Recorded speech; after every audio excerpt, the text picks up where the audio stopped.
Começa agora o Saber Direito Debate. Hoje nós vamos conversar com o professor Rudi Cassel. Ele que ao longo da semana ministrou o curso na TV Justiça, Organização Sindical do Servidor Público. Ministrou esse curso na TV Justiça. Falar a organização sindical e não falar de greve é bem difícil, né, professor? Justamente, Rimac, porque a negociação coletiva, ela antecede os procedimentos, é um procedimento que antecede, se não tiver sucesso, a greve naquele ápice onde você não encontra uma solução voluntária para uma situação. Em verdade, a greve é o único meio de discussão que o servidor ou o trabalhador tem, é o único meio de pressão, de diálogo, que não seja aquele reconhecido voluntariamente, para que uma determinada demanda se concretize. E são demandas sérias. Se nós observarmos ao longo da história da greve mesmo, nós tivemos uma greve geral na época do anarcossindicalismo, que foi lá por final do século XIX, início do século XX, em especial lá por 1919. E em 1917, se não me falha a memória, uma greve geral em São Paulo, conduzida na época, incentivada pelos estrangeiros, a mão de obra estrangeira, em especial os italianos e espanhóis que vinham para o Brasil, foram para as lavouras e buscando melhores condições, vieram para os espaços urbanos. A industrialização em São Paulo crescia muito naquela época. E a partir disso, embora imbuídos num pensamento que era, na época, ideologicamente denominado anarquismo, e esse era um pensamento que exigia daquele que compartilhava desse pensamento uma educação permanente. E essa educação, que pretendia afastar a exploração do homem pelo homem, fez com que a primeira greve geral de sucesso, em que efetivamente se teve resultados. Você teve resultados, e olha que os resultados na época eram muito interessantes. Era melhorar a disciplina do trabalho infantil, se conseguiu isso graças à greve. Jornada de trabalho menor do que 14 horas por dia. Trabalho, regular melhor a questão do trabalho da mulher, que também trabalhava naquele tempo. Mas a questão do trabalho menor e das horas trabalhadas é emblemática. Assim, você tinha uma situação que chegou num ápice tão grande. Você, por um lado, tem a indústria ansiosa por crescimento e pessoas precisando trabalhar. Uhum. Aí você uniu algumas pessoas que já tinham a experiência europeia da greve, do movimento sindical mesmo, e da greve, que foi que marcou aquela primeira fase do nosso movimento sindical, que foi o anarcossindicalismo, e une essas pessoas com uma possibilidade, com uma injustiça tremenda, e a possibilidade de uma greve geral. Evidentemente foram mais de 20 mil pessoas que aderiram à paralisação geral, e num momento de radicalismo, em que um líder foi morto durante esse processo, parou por 3 dias toda e qualquer atividade industrial de São Paulo. E ao final disso se conseguiu criar uma disciplina um pouco melhor para o trabalho infantil. Mas aí, nessa ocasião não havia uma regra mínima que fosse a seguir, a não ser realmente os acordos. Não havia. Ali a negociação, o Instituto da Greve em si era um conceito trazido pelos estrangeiros para cá, que estavam no Brasil. Era um conceito naquela época tão combatido que chegou a um episódio entre 1919 e 1921, que foi conhecido como a expulsão de estrangeiros, onde vários foram defenestrados do país, digamos assim, e de lá evoluiu. Mas de lá evoluiu, marcou um acontecimento concomitante com a federação, com a fundação da Confederação dos Operários do Brasil, e de lá para cá passou a ter uma discussão constitucional diferenciada que atinge, de fato, o seu momento mais importante na Constituição de 88. E no que toca a servidores públicos, a partir só da Constituição de 1988 é que você fala em greve de servidor público junto com o direito à associação sindical. Mas fala na Constituição apenas pela previsão. O 37, inciso 7º da Constituição, prevê lá o direito do servidor à greve, mas que será exercido nos limites antes da emenda constitucional 19, que era da lei complementar, e depois passou a ser lei específica, uma lei ordinária. Uhum. Só que essa lei não veio. O que aconteceu? Ao longo dessa história, os servidores, os movimentos sindicais, as organizações sindicais de servidores, através de mandados de injunção, obtiveram o reconhecimento no Supremo Tribunal Federal de que era legítimo o exercício da greve e que, na ausência da regulamentação, o STF concedia a possibilidade de aplicar analogicamente a Lei Geral de Greve. A Lei Geral. Já. Aquela de 1989. Uhum.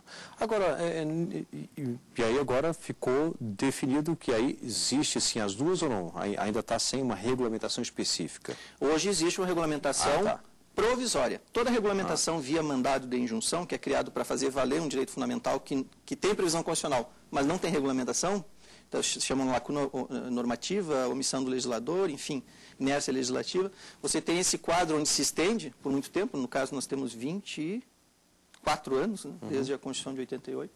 Então, ao STF mudando a posição que ele tinha tradicionalmente no passado, essa posição mudou lá por 2007, o STF passou a admitir o efeito concreto do mandado de injunção, para suprir a norma faltante até que o legislador venha e publique, edite, faça aparecer, né, diante do processo legislativo necessário essa lei.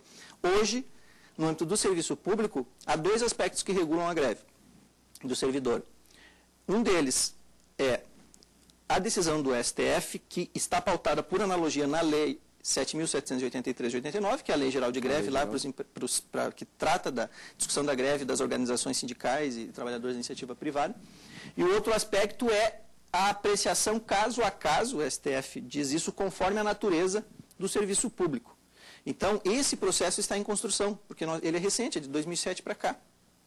Nós tivemos já decisões de todos os tipos. Tivemos decisões judiciais que afastavam o desconto de ponto, decisões pelos dias de adesão à greve, decisões que não reconheciam o direito à greve enquanto não fosse regulamentado, decisões que reconheciam porque o direito constitucional não poderia ser obstado pela falta de lei infraconstitucional, já que estava lá previsto e era um direito social fundamental. E decisões que exigem mediações específicas para reconhecer a legalidade ou não daquela greve no caso específico. E aqui nós temos situações muito recentes, noticiadas sobre isso. Aliás, justamente sobre talvez alguns limites, é que nós vamos falar daqui um pouquinho, no próximo bloco, que agora nós vamos fazer esse intervalo, e em seguida já fica aí a pergunta. Há casos especiais em que nem a greve pode ser feita, mesmo com essas considerações que você acaba de dizer, né? Mas isso daqui a pouquinho, depois do intervalo.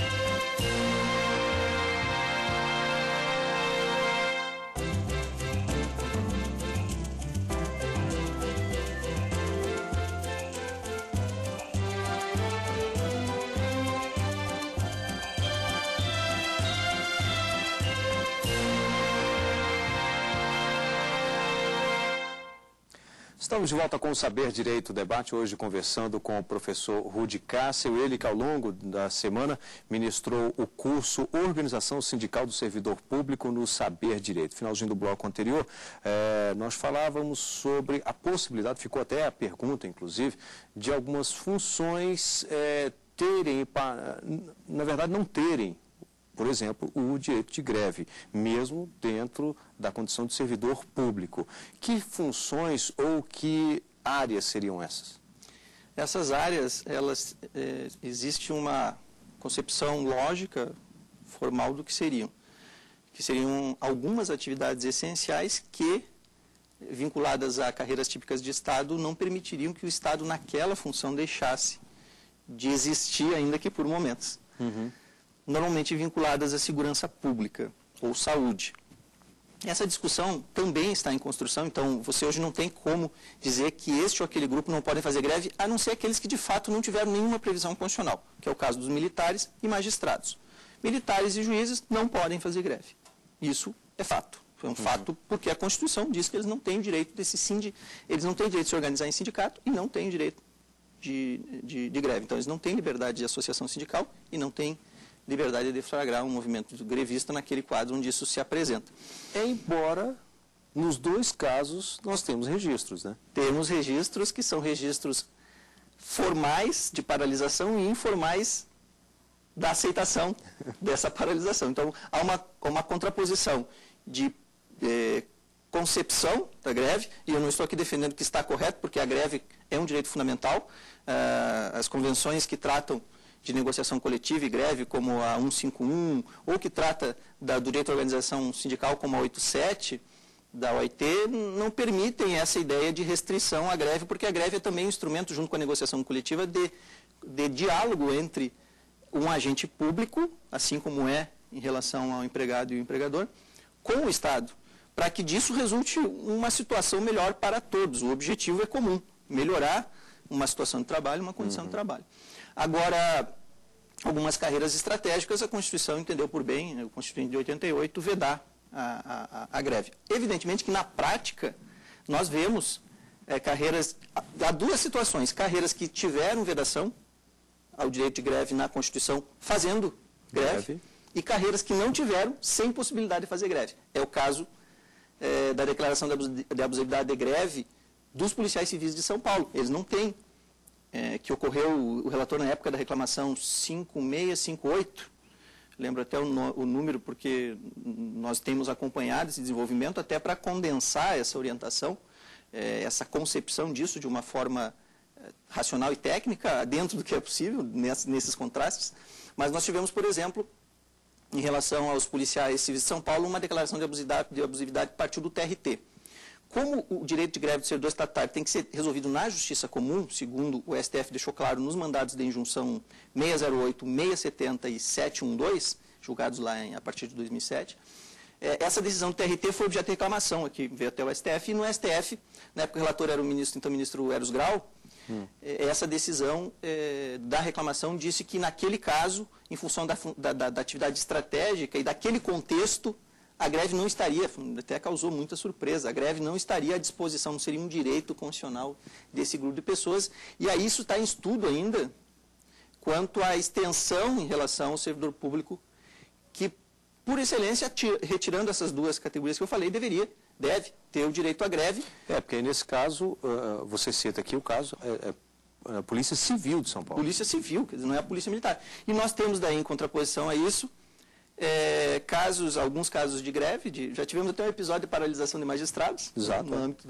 há um tempo atrás, que gerou muita discussão na época, e gerou, inclusive, discussão agora, no âmbito da discussão da lei orçamentária anual, do projeto de lei orçamentária anual, PILOA 2012, houve muito enfrentamento entre magistrados e executivo, né? Não só entre servidores, que também tinham, do judiciário, que tinham um plano de carreira lá, justamente levado ao Congresso Nacional para que houvesse uma reestruturação na carreira, que já está há um tempo sem reajuste, mas também os magistrados tinham uma discussão sobre reajuste de subsídio. E houve a discussão na época, inclusive, das associações, que os magistrados, como não podem, você vai observar isso, se reunir em sindicatos, eles se reúnem em associações. A JUF, a AMB, a ANAMATRA, é sempre associação. E houve a discussão, olha, quem sabe não é o caso de parar. Chega um momento crítico, por isso que você simplesmente vedar compulsoriamente pode levar a uma situação de caos em que force um determinado agente público a descumprir uma restrição constitucional. Ninguém quer fazer isso. Agora, para isso tem que haver diálogo e tem que haver a concepção de que a realidade, vamos citar o exemplo da Polícia Militar, que também passou em alguns estados por essa situação de greve, paralisação, embora a Constituição não lhe permita. Nós temos, né, nessa situação, momentos extremos em que, de fato, a discussão que se põe é o que representa esta greve deste grupo de pessoas para a sociedade e o que representa a situação em que elas estão vivendo, de fato, que outra opção elas têm. É uma discussão que aqui nem dá para tomar partido você dizer eu apoio A ou B, mas é uma reflexão muito necessária, porque no âmbito da greve, e ela foi criada como direito fundamental, então ela não é um benefício ao servidor ou ao empregado, ela é a única forma de reivindicação que ele tem não negocial, né, porque ela força a negociação. Né? Senão esgota a negociação. Senão você indefere ali no momento da negociação, não tem mais o que fazer. A greve é o que dá uma possibilidade de até forçar uma negociação, né, que não sai de jeito nenhum. Então, é muito comum nós vermos a greve no âmbito do serviço público também como uma coisa negativa, porque ela paralisa algum serviço que, de fato, todo serviço público tem um quê de essencial à coletividade. No caso, por exemplo, de São Paulo ficou impedida tratando aqui, voltando a esse caso da Polícia Civil, mas em contrapartida, em outros estados, a Polícia Civil tem o direito de greve. No caso da Polícia Militar, esse direito poderia ser revertido ou não? Ele é uma cláusula que não mexe? Não, poderia mexer por emenda constitucional, alterando a Constituição da República. Se você alterar os tópicos da Constituição da República que tratam dos direitos dos militares, seja o 142, que trata lá de militares da União, ou os que tratam de militares estaduais e distritais, você, em tese, poderia inserir ali o direito à greve. Da mesma forma, os magistrados? Da mesma forma, os magistrados. Basta a Constituição prever. O servidor, até 88, não tinha previsão constitucional e não podia fazer greve. Uhum. No caso dos servidores públicos, há um limite, por exemplo, 30% do serviço está funcionando, não está? Muito boa, porque esses 30% são um mito. Essa fração de 30% ela foi criada a partir da prática na Justiça do Trabalho, do que seria o número de pessoas trabalhando ainda na empresa, para isso não... Para que o serviço não ficasse totalmente engessado. Não ficasse totalmente suspenso, E assim como a concepção de atividade essencial, o que é ou não atividade essencial. Você, no âmbito do serviço público, não tem uma limitação, e nem no serviço privado, do que de fato deve continuar. Depende do serviço e da época em que se encontra esse serviço. Você pode, por exemplo, ter uma greve na Justiça Eleitoral em época que não é de eleições, onde um percentual de trabalhadores dentro de um suposto dissídio de greve, que venha a ser judicializado, reconheça-se que ali o percentual de servidores em trabalho pode ser bem menor do que aquele num período eleitoral. Não há uma demanda. Não há aquela demanda. Nada urgente. Exatamente. Desde que se preserve aí entre o serviço essencial, se fosse o judiciário, já que a gente falou nisso, as medidas que evitam perecimento de direito. Esse é um exemplo. Se você tiver, vamos supor, habeas corpus de réu preso, é um caso comum.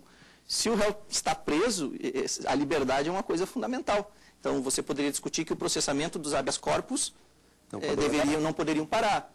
Uma ação de cobrança, uma ação de indenização, que envolve uma demanda mais longa, enfim, isso não estaria atingido nessa ideia de serviço essencial. Então, essa dialética, ela existe e ela ainda não chegou a um resultado, assim, essa discussão entre o que é serviço público essencial e o que é percentual de trabalhadores ou de servidores em porque justamente o mais comentado é sempre o 30%. 30%. Aí talvez seja até uma coincidência. A Justiça Trabalhista vem sempre dado decisões nesse sentido, de 30%, não pode parar, tem que ter pelo menos isso. E aí fica aquela discussão danada, o sindicato fala que não parou, realmente atingiu 30%, e aí já é uma coisa que entra já no âmbito da política nessas discussões. Bem, nós vamos fazer aqui mais um rápido intervalo, em seguida estaremos de volta com o programa Saber Direito Debate, hoje conversando com o professor Rudy Cássio, que ao longo da semana ministrou o curso Organização Sindical do Servidor Público. Até já.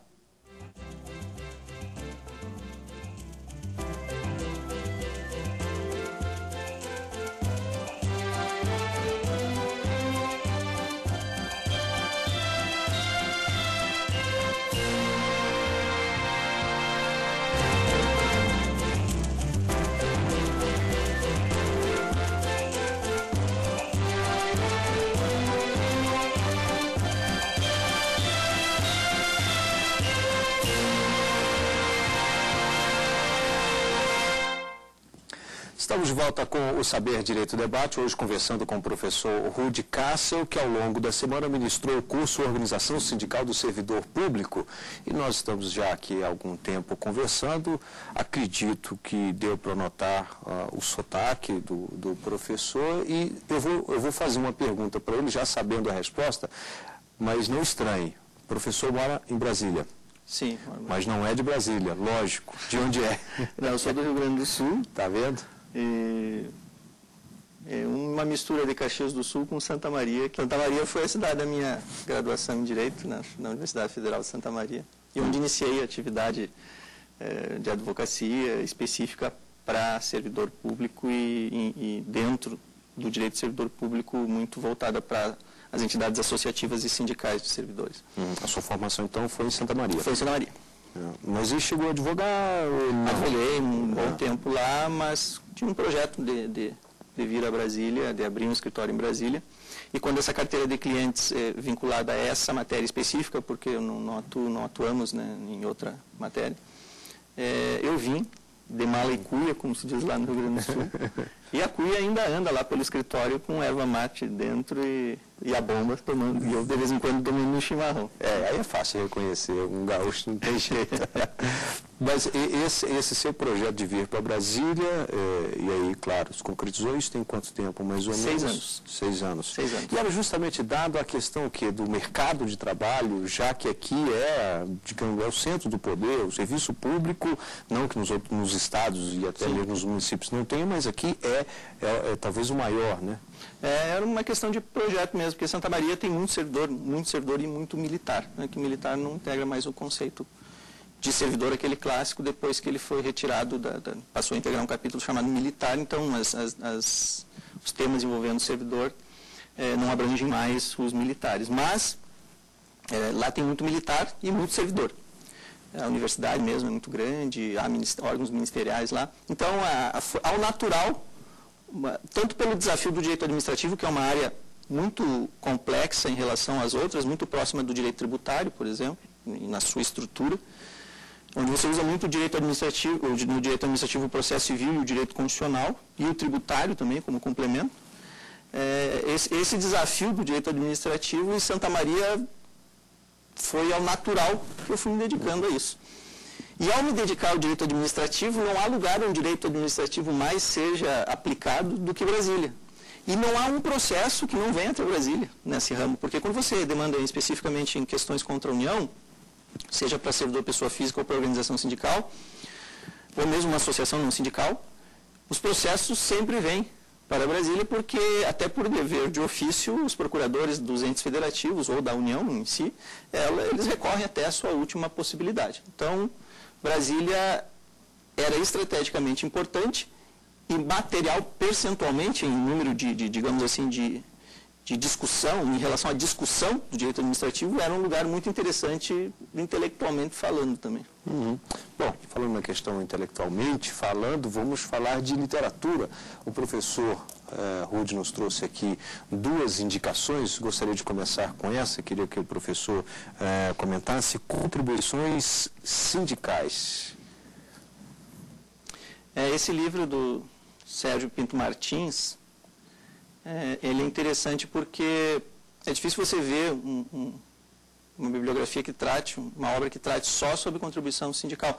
Normalmente ela vem enxertada na discussão sobre tributo em gênero, nas espécies imposto de renda, taxas, contribuições de melhoria ou contribuições sociais e contribuições sociais lato sensu, e aí dentro das contribuições sociais você tem ali a contribuição previdenciária e tem a contribuição sindical. Então, ela vem como um pequeno elemento dentro de um conceito maior de uma espécie tributária. E aqui até tem uma outra vantagem também, que é a questão do direito comparado internacional nesse tema, né? Contribuições sindicais. Então, além de enfocar especificamente as contribuições sindicais, que envolve várias modalidades para custeio, é uma fonte de custeio da organização sindical, é ela que garante a sobrevivência da organização sindical, ele é específico, né? Ele aborda todas elas com uma propriedade interessante. Então, é um bom livro para quem quer conhecer as fontes de custeio das organizações sindicais. Tem assim um direcionamento, se é para quem vai prestar um concurso? Ou ele é um livro que serve para todos. Eu considero que ele serve tanto para quem está estudando como para quem aplica. Por ser bastante específico, ele vai servir até para quem, talvez até mais para quem usa no dia a dia a discussão da contribuição sindical como um instrumento, né, de análise profissional mesmo. Mas, como você também não encontra essas obras em monografia só tratando de contribuição sindical, ele é muito útil para quem estuda para um concurso ou para uma outra atividade que requer essa abordagem específica, porque você vai observar que as outras obras tratam muito rapidamente da contribuição, então por vezes você não entende. Nós temos aqui uma outra indicação que é direito sindical. Também você encontra poucas obras sobre direito sindical e, mais do que isso, por isso que eu admiro já na introdução, essa obra é muito interessante, é de José Cláudio Monteiro de Brito Filho. Esse livro tem um nome, o título de direito sindical. Você normalmente vê isso enxertado no direito coletivo do trabalho. E há uma defesa nessa obra também do direito sindical com autonomia científica.